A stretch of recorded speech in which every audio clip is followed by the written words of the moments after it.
There comes a day in the life of every big sister when it's simply no longer suitable to share a bedroom with your toad of a little brother. For Odessa Green-Light, that day was a Tuesday. They'd only been living in the new house a few months. Odessa and Oliver shared a room, like they had in the old house, and like they did in Dad's apartment. This new house, of which Odessa was not particularly fond, had one redeeming feature that the old house she missed so much did not. It had an attic. From the first time the landlady gave them the tour, with someone else's scribbles on the kitchen wall and someone else's stickers stuck to the dryer that had dried someone else's clothes, and the narrow wooden staircase scuffed from someone else's shoes, Odessa had her eye on that attic. "You'll love it here," the old lady barked at Odessa, as if this were an order and not a wish. Odessa doubted very much that she would love it there, but she did think that she might love living in the attic, a full flight of stairs removed from Oliver. She asked, but of course her mother said no. If there was one thing Odessa could count on, it was Mom saying no to the things Odessa wanted most. So a few months back, on move-in day, a day Mom tried to make cheery by blasting old-fashioned music and singing into a broom handle, Odessa unpacked her stuff into one half of a too-small bedroom, while Oliver the toad unpacked into the other. And each day since, or at least every weeknight and every other weekend, which were the nights she spent at her mother's, Odessa had begged to move into that attic, but it hadn't worked. Begging rarely did.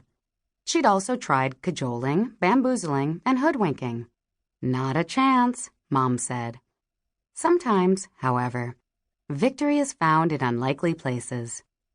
Oliver discovered the field mouse that delivered this victory in the backyard. Oliver didn't seem to know how to get along with real live people. His terrible shyness got in the way. But there was no denying he had a way with rodents. It was a Tuesday, which meant the next day was a Wednesday, word study day, and Odessa had set her mind to moving into word group N, which required some studying. The 4th grade class was divided into word groups L, M, and N.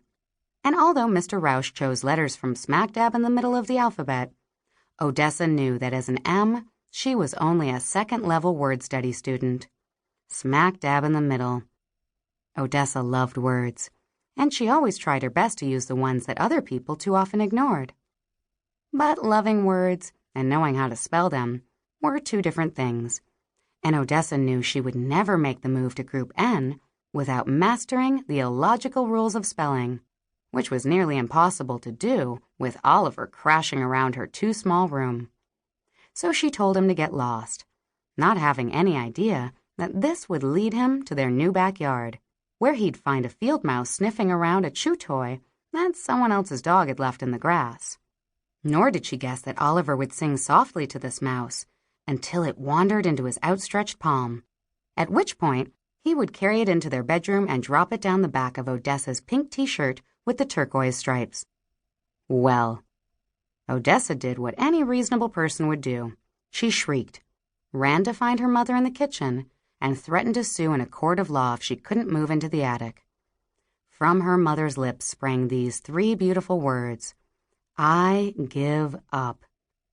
And so Odessa found herself tucked in bed by 7:45 that Tuesday night, under the quilt Mom pulled from one of the attic's boxes. A quilt sewn as a gift for the darling baby Oliver, who had grown up to be a pesky toad.